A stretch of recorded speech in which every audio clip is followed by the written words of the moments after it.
First of all happy Navratri to all of you. माता रानी आप लोगों के घर आ चुकी हैं, तो अच्छे से नवरात्रि जो है वो सेलिब्रेट कीजिएगा। तो पढ़ाई को प्लीज़ कंटिन्यू रखिएगा। पढ़ाई के साथ साथ जो है फेस्टिवल्स भी आप लोगों ने सेलिब्रेट करने हैं। तो सुबह सुबह आप पहले अपनी पढ़ाई को कंप्लीट कर लीजिए, उसके बाद आप फुल डे क्या करें, फेस्टिवल्स को सेलिब्रेट करें। तो आई होप आपको इतनी चीज़ समझ में आ गई होगी। तो बढ़ते हैं आज के डिस्कशन की ओर। This is Surabhi, welcome to Study Hacks. कैसे हो सब? आई होप आप लोग सब ठीक हैं और अपनी स्टडी को अच्छी तरीके से कवर अप कर रहे हैं। तो आज का डिस्कशन जो है 2 अप्रैल का वो काफ़ी ज़्यादा इंपॉर्टेंट होने वाला है। तो आइए आज का डिस्कशन हम लोग स्टार्ट करते हैं। एक डे से शुरुआत करेंगे आज के डिस्कशन की। डे है world autism awareness day. Autism क्या रहता है? ऑटिज़म एक तरह की डिसऑर्डर होती है, स्पेशली ये बच्चों में देखने को मिलती है। यानी कि बच्चे कैसा बिहेव करते हैं, जैसे हमने कहीं कहीं पे बच्चों को लेके जाना है, वो कम्युनिकेट नहीं कर पाते हैं किसी से। क्लियर, बहुत ज़्यादा शाय फील करते हैं, किसी से बात नहीं करते, अकेले रहना उनको पसंद रहता है, अकेले खेलना पसंद है। ठीक है, तो ये सारी चीज़ें, तो एक डिसऑर्डर है ये। एक एक आप कह सकते हैं एक मेंटली डिसऑर्डर के नाम से ये बीमारी को जाना जाता है, जिसको ऑटिज़म बोलते हैं। तो बच्चों को सोसाइटी से कम्युनिकेट करना बहुत ज़्यादा ज़रूरी है, ताकि उनको पता चल सके सोसाइटी के बारे में भी, और कैसे हम लोगों ने बातचीत करनी है, कैसे घुलना मिलना है लोगों से। तो ये सारी चीज़ें जो हैं बच्चों को पता होना चाहिए। क्लियर। यहाँ पे आप देख सकते हैं कि जो ऑटिज़म के साइंस रहते हैं, यानी कि बच्चों से हम बात कर रहे हैं वो इग्नोर करते जा रहे हैं, उनको अकेले खेलना पसंद है, मम्मा या फिर पापा कोई कुछ चीज़ें समझा रहे हैं बट उनको कुछ समझ में नहीं आ रहा है। तो ये सारी चीज़ें क्लियर। टाइम पे यानी कि उठना नहीं है, इरिटेट यानी कि इरिटेट होना, बिल्कुल कोई कुछ कह दे तो एकदम से गुस्सा हो जाना, तो ये सारी चीज़ें, तो ये ऑटिज़म के ही क्या है, साइंस हैं। यहाँ पे भी आप देख सकते हैं extreme sensitivity, crowd, bright light से इनको काफ़ी ज़्यादा मतलब दिक्कत होती है, क्राउड से। और साथ ही साथ अगर ज़्यादा म्यूज़िक हो, लाउड म्यूज़िक हो, उसकी वजह से भी इनको दिक्कत होती है। लोअर आईक्यू लेवल रहता है बच्चों का। फिजिकल सिम्टम्स की बात करें तो यहाँ पे जो है नींद इनको कम आती है। क्लियर। तो चीज़ें भूल जाना, मैनी रेपिटेटिव बिहेवियर्स रहता है, जैसे वायलेंट रॉकिंगली एंड डोर स्लैमिंग, यानी कि अगर कोई कुछ बात कह दे बच्चों को, क्या करना उन्होंने, पटाख के क्या करना उन्होंने, डोर को ऐसे खींच के मारना। क्लियर। यानी कि बहुत ज़ोर से चिल्लाना, बड़ों की बात ना मानना, ये सारी चीज़ें। क्लियर। तो ये सिम्टम्स किसके हैं? ऑटिज़म के हैं। तो world autism awareness day celebrate किया जाता है ऑल अराउंड द वर्ल्ड 2 अप्रैल को हर साल। तो ये यूनाइटेड नेशंस के जो मेंबर्स कंट्री हैं उनके द्वारा सेलिब्रेट किया जाता है। तो यूनाइटेड नेशन में 139 मेंबर्स हैं आज के टाइम में, और हमारी कंट्री भी इसका पार्ट है। इसके तहत अवेयरनेस फैलाई जाती है कि कैसे सिटीजन्स को अवेयर करना है। जो डिसऑर्डर है ये autism spectrum disorder throughout the world. Autism awareness day organise करवाया जाता है United Nation Development of Global Communication and United Nation Department, sorry यहाँ पे था यूनाइटेड नेशन डिपार्टमेंट था, okay, and United Nation Department of Economic and Social Affairs and Civil Society Partners के द्वारा भी सपोर्ट किया जाता है। थीम काफ़ी ज़्यादा इंपॉर्टेंट है इसकी, inclusive quality education for all. Serious development disorder होता है ये, और एबिलिटी के ऊपर, बच्चे की एबिलिटी के ऊपर काफ़ी ज़्यादा इम्पैक्ट पड़ता है, कम्युनिकेट के ऊपर, और इंटरेक्ट, अगर किसी पर्सन से इंटरेक्ट होना है, बातचीत करनी है, वो भी ये बच्चे नहीं करते हैं। तो आई होप आपको ये सारी चीज़ें क्लियर हुई होंगी। यहाँ पे भी आप देख सकते हैं खेलना, अकेले खेलना पसंद रहता है। यहाँ पे जो चीज़ें हैं, डिप्रेशन की प्रॉब्लम होती है, इंटॉलरेंस टू साउंड। क्लियर। तो हाइपो जो एक्टिविटीज़ हैं, child does not respond her name. Clear. तो आई होप आपको ये सारी चीज़ें क्लियर हुई होंगी। नेक्स्ट पढ़ते हैं, काफ़ी ज़्यादा इंपॉर्टेंट आर्टिकल है, बिम्स्टिक के बारे में है। तो बिम्स्टिक के बारे में हम लोग डिटेल में यहाँ पे डिस्कस करेंगे।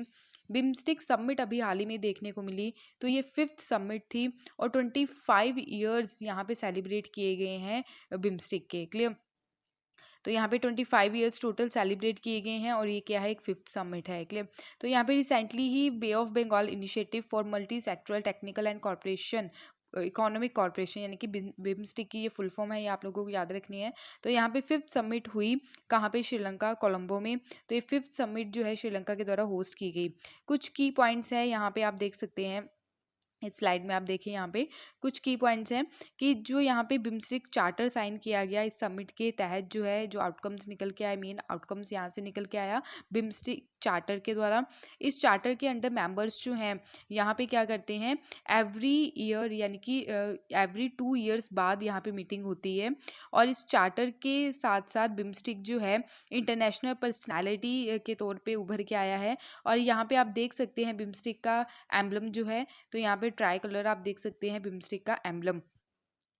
इसके अलावा यहाँ पे एक और बात करते हैं हम लोग बिम्स्टेक के बारे में। कुछ बेसिक चीज़ें जो हैं वो पहले हम लोग जान लेते हैं।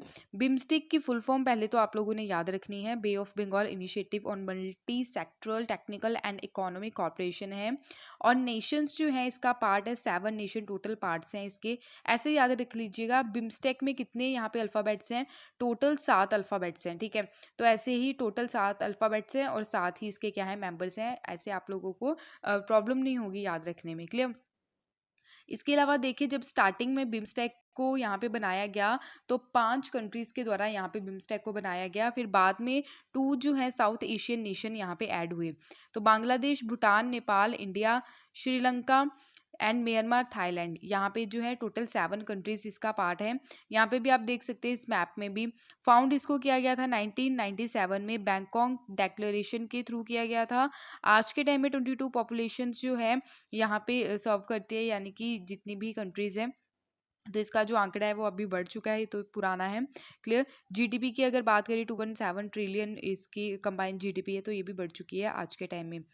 यहाँ पे अगर बात करें तो बिम्स्टेक कम्स इनटू पिक्चर, यानी कि 1997 में इसको बनाया गया बैंकॉक डेक्लेरेशन के थ्रू। और इसी के अलावा इनिशियली स्टार्टिंग में 4 मेंबर स्टेट्स थे, Bangladesh, India, Sri Lanka and Thailand, clear. तो अब इसको क्या बोला जाता था, बिस्टिक बोला जाता था। ईसी बाद में ऐड ऑन किया गया इकोनॉमिक कॉरपोरेशन। दिसंबर 1997 में बिस्टिक जो है इसको बिम्स्टिक का नाम यानी कि रीनेम कर दिया गया। 2004 में यहाँ पे प्रेजेंट नेम देखने को मिला बिम्स्टिक का, क्लियर। उसके अलावा यहाँ पे बात करें, यहाँ पे ट्रेड की बात करें तो trade and investment, technology, energy, transportation, communication, tourism, agriculture, cultural and people to people contact जो है, पॉवर्टी एलिवेशन है, counter terrorism and climate change. अभी हम सारी चीज़ें यहाँ पे डिस्कस करेंगे कि सबमिट में क्या क्या चेंजेस जो हैं वो किए गए।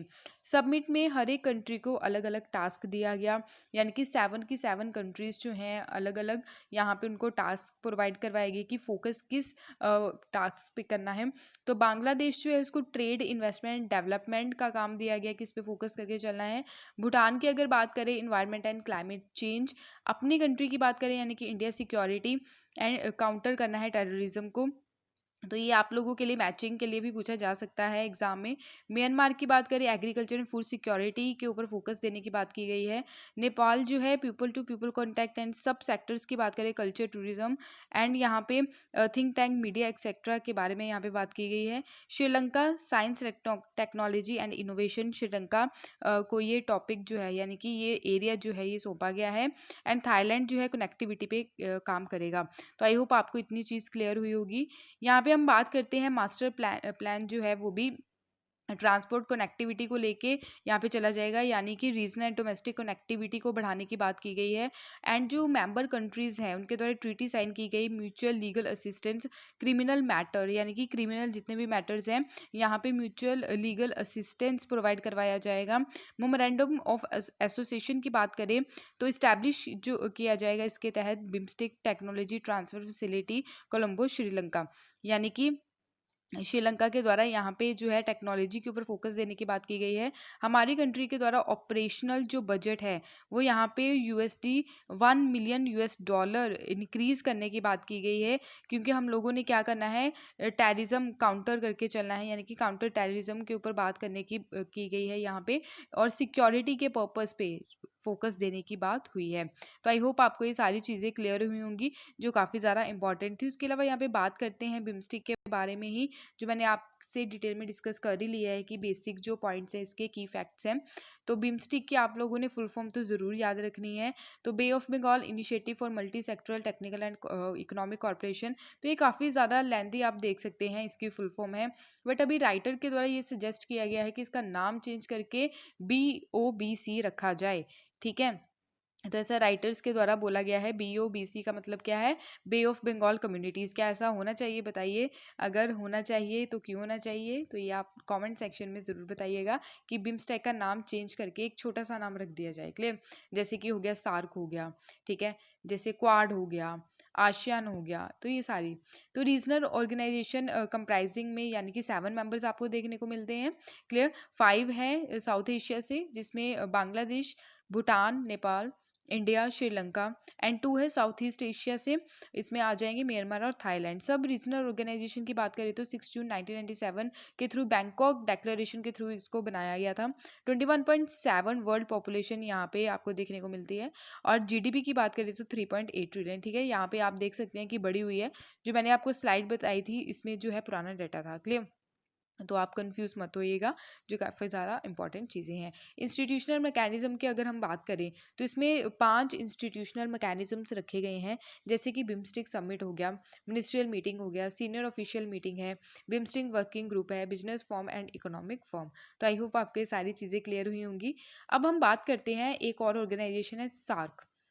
सार्क के बारे में, ठीक है, पहले सार्क के ऊपर पूरा पूरा यानी कि फोकस दिया जाता था। अब जो है सार्क कंट्रीज जो है यानी कि सार्क ग्रुप जो है उसको अब इग्नोर करना शुरू कर दिया गया है हमारी कंट्री के द्वारा। आखिर ऐसा क्यों? क्योंकि उसमें कौन है? एक पाकिस्तान कंट्री है जो हमेशा क्या करती रहती है? इंटरफेयर करती रहती है। तो उसकी वजह से सार्क के ऊपर फोकस देना कम कर दिया गया है।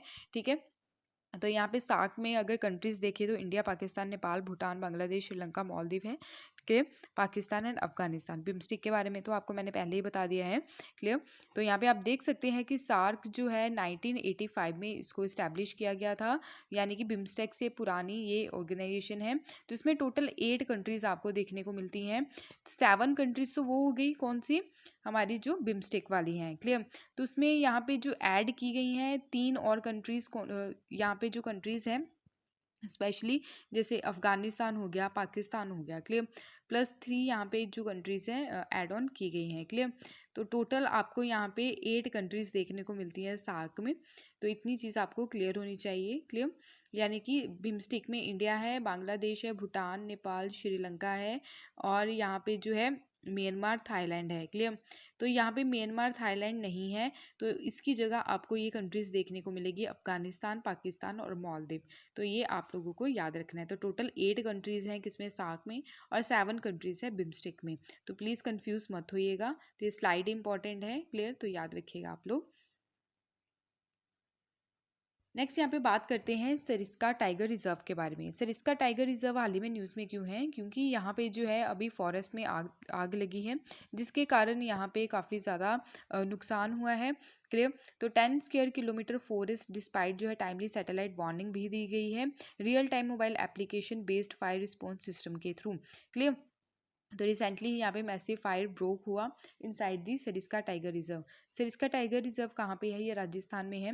यूनाइटेड नेशन इन्वायरमेंट प्रोग्राम के द्वारा यहाँ पे वॉर्न किया गया एनुअल फॉरेनर्स रिपोर्ट रिलीज जो हुई 2022 की। क्लियर?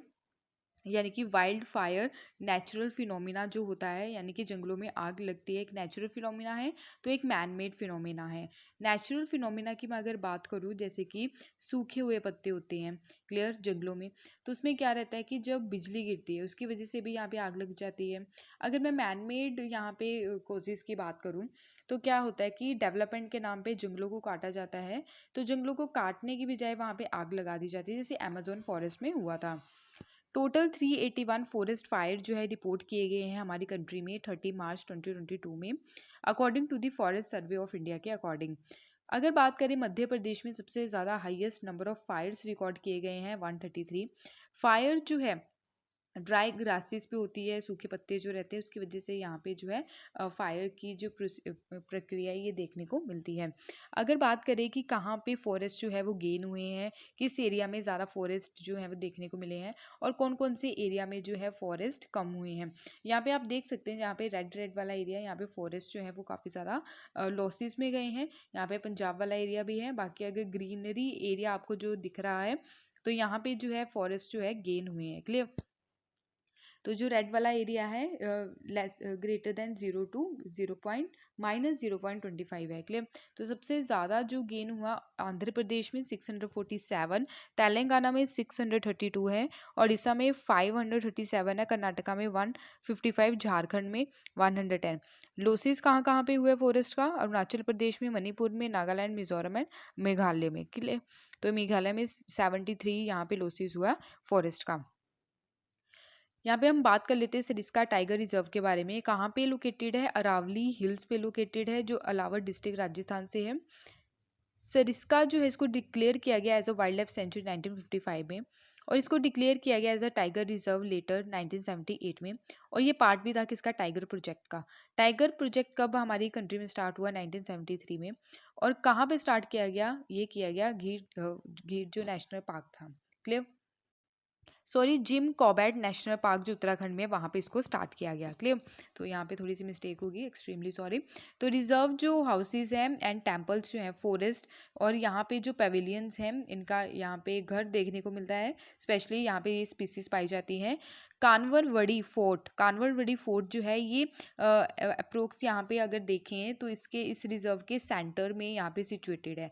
तो ये है कानवरवड़ी फोर्ट, काफ़ी ज़्यादा सुंदर है ये, आप देख सकते हैं कितना खूबसूरत यहाँ पे लग रहा है। क्लियर। अगर रिजर्व की बात करें, यहाँ पे आपको फेमस लॉर्ड हनुमान जी का टेम्पल देखने को मिलता है, और ये किससे रिलेटेड है? पांडव से रिलेटेड। तो ये फेमस टेम्पल है लॉर्ड हनुमान जी का। क्लियर। तो दर्शन हो गए सुबह सुबह यहाँ पे भगवान जी के भी। तो यहाँ पे फ्लोरा एंड फोना जो है, कौन कौन सी स्पीसीज पाई जाती है? फ्लोरा यानी कि प्लांट से रिलेटेड स्पीसीज है, फोना यानी कि एनिमल से रिलेटेड स्पीसीज। तो रिजर्व जो है यहाँ पे काफ़ी ज़्यादा रिच फ्लोरा एंड फोना की स्पीसीज पाई जाती है। यहाँ पे फेमस है रॉयल बंगाल टाइगर। ये यहाँ पे जो पॉपुलेशन है लेपर्ड्स की, नीलगाय, सांबर एंड चिताल की पॉपुलेशन काफ़ी ज़्यादा पाई जाती है, और सबसे ज़्यादा टाइगर्स जो है वो मध्य प्रदेश में पाए जाते हैं। आई होप आपको ये सारी चीज़ें क्लियर हुई होंगी। उसके अलावा बात करते हैं कि अदर प्रोटेक्टेड एरियाज़ कौन कौन से हैं राजस्थान में, जैसे डेजर्ट नेशनल पार्क जैसलमेर में, Keoladeo national park Bharatpur, Ranthambore national park, Sajjangarh wild life sanctuary Udaipur, national Chambal sanctuary, ये ट्राई जंक्शन है राजस्थान, मध्य प्रदेश और उत्तर प्रदेश में। रिसेंटली रामगढ़ जो विषधारी वाइल्ड लाइफ सेंचुरी है, इसके द्वारा रिसीव किया गया यहाँ पे national tiger conservation authority technical committee से 4th tiger reserve of the Rajasthan. तो ये चीज़ आप लोगों ने याद रखनी है, ये रिसेंटली इसको क्रिएट किया गया है as a 4th tiger reserve of Rajasthan. कौन सी? Ramgarh Vishdhari wild life sanctuary. तो आई होप आपको ये सारी चीज़ें क्लियर हुई होंगी, जो काफ़ी ज़्यादा इंपॉर्टेंट है। अगर राजस्थान की हम लोग बात करें, यहाँ पे राजस्थान है, इसकी कैपिटल जयपुर है। पाकिस्तान की इंटरनेशनल बाउंड्री जो है वो टच करती है, ऐसे पंजाब, हरियाणा, उत्तर प्रदेश, मध्य प्रदेश, गुजरात की स्टेट बाउंड्रीज इसको टच करती हैं। आई होप आपको ये सारी चीज़ें क्लियर हुई होंगी। नेक्स्ट यहाँ पे बात करते हैं इंडियन ओशन नेवल सिम्पोजियम। यहाँ पे एक मैरीटाइम एक्सरसाइज कंडक्ट करवाई गई गोवा में, जिसका नाम है इंडियन ओशन नेवल सिम्पोजियम, जिसको IONS के नाम से हम लोग जानते हैं। तो अरेबियन सी में इसको कंडक्ट करवाया गया, पर्टिकुलर गोवा वाले रीजन में। तो यहाँ पे जो पार्टिसिपेंट थे 15 आउट ऑफ 25 मेंबर नेशन के द्वारा यहाँ पे पार्टिसिपेट किया गया, यानी कि टोटल तो 25 मेंबर्स इसका पार्ट है, तो उसमें से 15 नेशंस के द्वारा यहाँ पे पार्टिसिपेट किया गया। एम क्या है कि एनहेंस करना, स्पेशली ह्यूमनिटेरियन असिस्टेंस प्रोवाइड करवाना, डिजास्टर रिलीफ यानी कि जब फ्लड वगैरह आ जाता है, साइक्लोन वगैरह आ जाता है, तो उसमें हेल्प प्रोवाइड करवाना अमंग दी ऑपरेशंस चलाए जाते हैं जो अमंग मेंबर्स नेवीज़ के द्वारा। तो यहाँ पे जो स्टेप उठाए गए हैं रीजनल नेवीज़ को कैसे कोलैबोरेट करके चलना है, कलेक्टिवली नेचुरल डिज़ास्टर में कैसे एक इम्पोर्टेंट रोल प्ले करना है, उसके बारे में सारी चीज़ें यहाँ पे डिस्कस की गई। एक इम्पॉर्टेंट टर्म है यहाँ पे लिटोरल स्टेट्स। लिटोरल स्टेट्स क्या होती हैं? जो इंडियन ओशियन रीजन में सिचुएटेड कंट्रीज़ हैं उसको लिटोरल स्टेट्स के नाम से जाना जा रहा है। क्लियर। तो यहाँ पे जो प्रीमियर फर्म जो है corporation and collaboration among the navies जो लिटोरल स्टेट्स है, यहाँ पे आपको मैप यहाँ पे शो करवा रही हूँ। जितना भी ये ब्लू ब्लू वाला एरिया है, ये सारी कंट्रीज जो हैं लिटोरल स्टेट्स के अंडर आती हैं। तो ये आप लोगों ने याद रखना है, यहाँ पे भी आप देख सकते हैं। तो इंडियन ओशियन रीजन्स में ये कंट्रीज हैं, जैसे मालदीव, श्रीलंका, थाईलैंड, म्यांमार, बांग्लादेश, पाकिस्तान, यहाँ पे Iran, Bahrain, Kuwait, Armenia, Oman, Yemen, ये सारी जो है इंडियन ओशियन रीजन्स में आते हैं। इसको लिटोरल स्टेट्स बोला जा रहा है। क्लियर? तो इसको लिटोरल स्टेट्स बोलते हैं।